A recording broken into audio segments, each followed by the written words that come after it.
This is California Edition. I'm Brad Pomerance. We are in Sacramento, California, and who says there isn't bipartisanship in the state's capital? Because there is, and we're going to show it to you today. We have two members of the California State Assembly joining us. We have Das Williams, a Democrat from Santa Barbara. We have Scott Wilk, a Republican from the Santa Clarita Valley. Gentlemen, I must say, you asked me to come on together. I didn't ask you, so thank you for that, and why? Well, we serve together on the Higher Education Committee.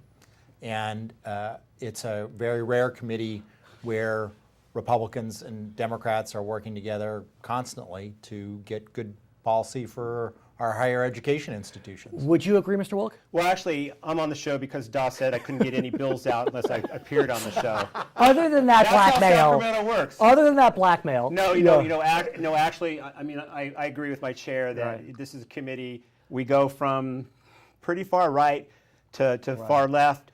But we are focused on student success and achievement, and I think we work very well together. I've said this before. I was recently in Washington, D.C., and I had the chance to interview several members of the Congress and the Senate, and my perception was that they don't really like each other. Democrats and Republicans, they don't look at each other in the hallways, they don't talk to each other. In Sacramento, it does seem that there is some camaraderie, and compromise can be had. As an example, the rainy day fund. I mean, Democrats and Republicans got together to hammer out a rainy day fund. How did that happen? Indictment of 3 Democratic senators. Okay. Well, but because that brought the governor and the majority party to the table. Having said that, we could say no. I would say we were close to. We were at the table beforehand. It just helped you guys a little bit more. Right. Yeah, maybe a little bit more leverage. So now we're gonna actually have a real rainy day fund, and I'm proud to be co-author of that. But I do wonder, I mean, your point is well taken. The Democrats lost their supermajority in the Senate. But even before that, I did get a sense that Democrats and Republicans in Sacramento did work together, did try to create some level of bipartisanship. Am I Pollyanna? Well, from my perspective, I'm the only Republican that represents any portion of the city of L.A. Ah, yes. So when I go to regional events, it's me and like 15 Democrats. I call it the Southwest Caucus when we're flying up from Burbank, and it's it's about 5 Democratic state senators and maybe 8 assembly members and myself. And you, right. So in many respects, I know Democratic legislators better than I know people in my own Interesting. party. So let's talk about higher ed. I think it's fair to say, Mr. Williams, that higher ed has done pretty well as it relates to restoration of funding since the end of the recession, but not as well as K-12. No, not at all. And I would actually argue that while the move towards restoration has been going very well in the community colleges, which, by the way, were damaged more than any other institution by the recession, the recovery in the UC and CSU has been very anemic. And that presents a problem.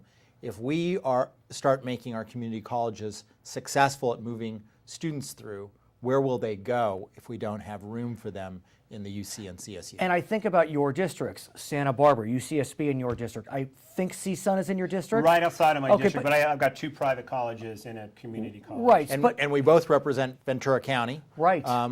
Which is about the most bellwether county in the state, and where people want solutions. And Cal State Channel Islands is there, correct? That's right. But point being, the days of students getting into the CSU and UCs kind of willy-nilly without much effort, those are gone. I mean, they're completely gone. Absolutely. In fact, we both advocated and signed a letter asking the governor to put an additional $95 million into the CSU system, really to help the continuum of education. We're doing a $700 million in community colleges investment, but where are those students going to go? They're going to go to CSU. If they can get in. Let's talk about that. Well, that's why we're doing the $95 million. Let's talk more when we come back. For our viewers on HLN, thanks for joining us. For our other viewers, we'll be right back.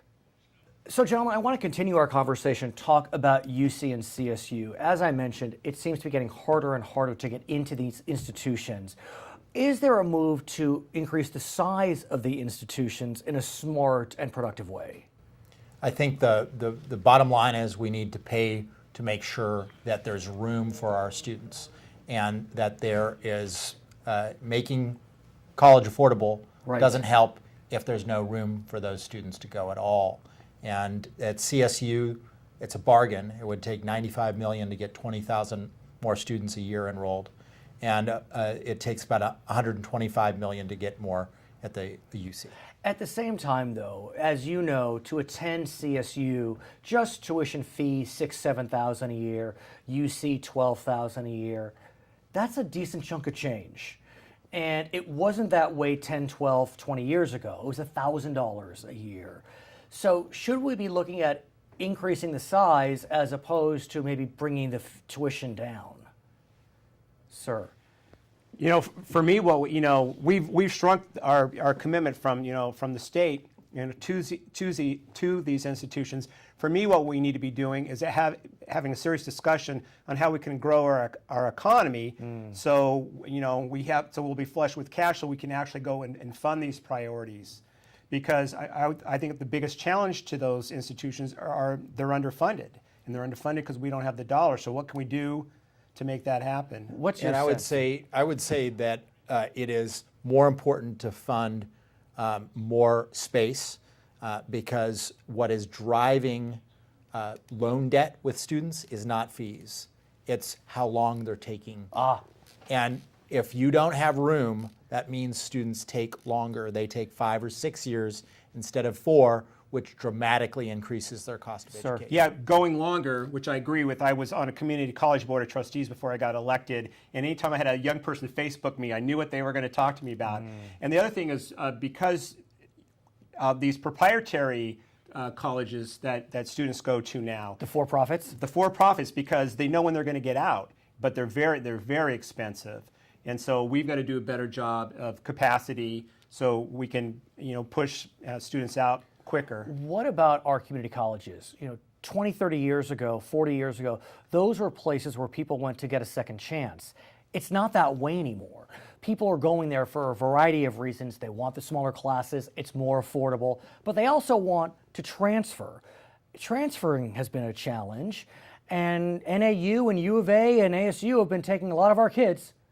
This is one of the things I'm really proud of. We've achieved a bipartisan consensus on the Higher Education Committee to really light a fire under our educational institutions about transfer, ease of transfer, is that we have the most inefficient transfer system where each school has to have a transfer agreement with each school. Right. We need to make sure that the UC and CSU academic senates set the right high standard, but to allow more schools to transfer their students and have more classes that are fully transferable into the UC and CSU. And are we there? Has the bill made it?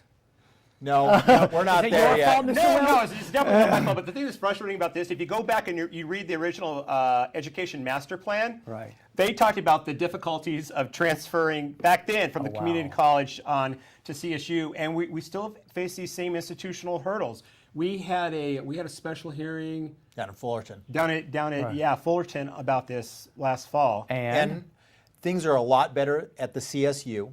They've done a lot more degrees, essentially, that would automatically transfer to the CSU. I would say only 2 campuses in the CSU system aren't doing well at this point in making that system easier. The real problem remains at the UC, but the new president, Napolitano, has got on this very quickly, and one of her first moves in office, I think partially in response to some pretty blistering criticism that we leveled at the UC at that hearing, was to work with the other segments to try to improve transfer at the UC. in our final moments, a big frustration surrounding the number of out-of-state students being admitted. Some say it's too high, some say it's too low compared to Michigan or Virginia. We're low compared to other places we're high. What's your sense? I would say that it would be better to have more room for in-state students. That needs money. That needs an increase of $125 million over what the governor has proposed. Gentlemen, I want to thank you for joining us. It's special that you decided to contact us to engage in this bipartisan discussion. His name is Scott Wilk. His name is Das Williams. My name is Brad Pomerance. And this is California Edition.